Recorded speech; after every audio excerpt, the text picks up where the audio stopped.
La présentation que nous allons voir ce soir, je ne dirais pas spectacle, mais présentation, a un caractère assez exceptionnel. C'est la première fois que les membres de la société secrète de la MAP sortent du Vanuatu et font une présentation publique en dehors de leur contexte habituel.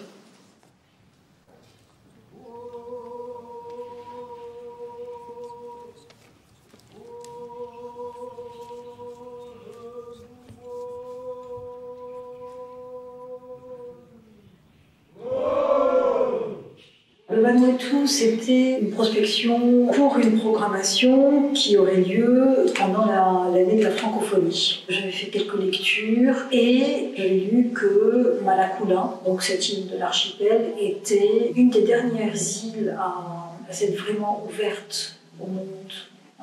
C'était celle qui était restée la plus fermée et donc on s'est dit que c'était peut-être là qu'on pouvait trouver quelque chose qui serait encore un peu plus mystérieux, qui aurait plus de sens.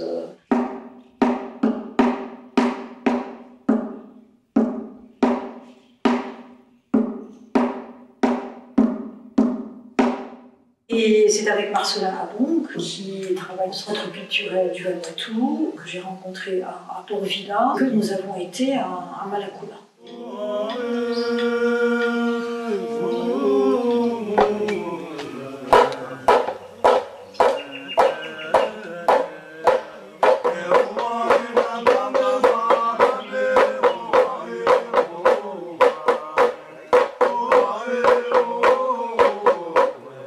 Marcelin, qui est très fier de ses origines, très fier de sa culture, et ça se comprend tout à fait quand on est un jeune pays qui sort d'années de colonisation. Et ce qui était intéressant justement, c'est que tous ces jeunes sortir de la colonisation mettaient en avant leur culture traditionnelle.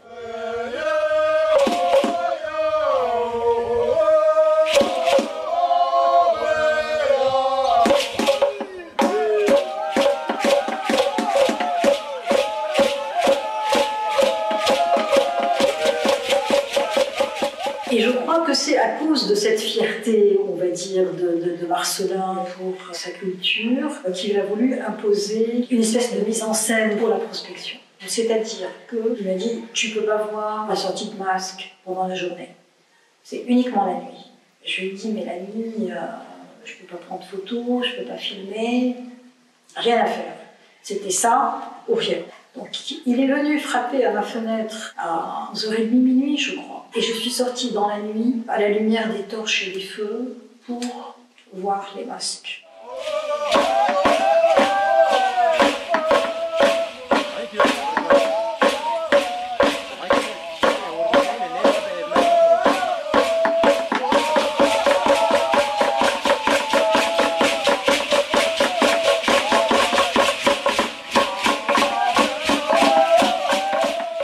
Marcelin m'avait dit, après la sortie de masque, on brûle tous les masques.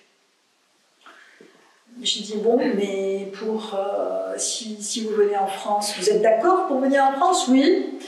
Les masques, eh ben, il faut les faire, mais on n'a pas l'argent. D'accord. J'ai dit, la Maison des Cultures du Monde est prête à payer pour les masques, pour les tambours, totems. Je lui dis à condition. On ne les brûle pas après, de toutes les manières, on ne peut pas brûler en France, mais on les garde. Si vous en êtes d'accord, et on pourra les exposer, etc. Ils étaient d'accord. Et c'est comme ça que nous avons gardé tous ces masques qu'ils ont fait exprès, que la maison a financé, qui sont venus par cargo, et que la maison a pu garder. La présentation que nous allons voir ce soir suit les étapes de l'initiation, de l'accès au savoir.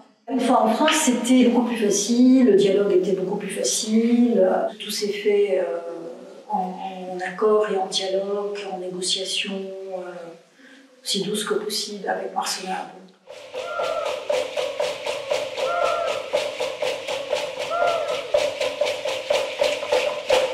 Toute personne faisant partie d'une société secrète croit que les esprits des ancêtres habitent les masques, vivent par les masques, et en portant les masques, ils se rapprochent de leurs ancêtres.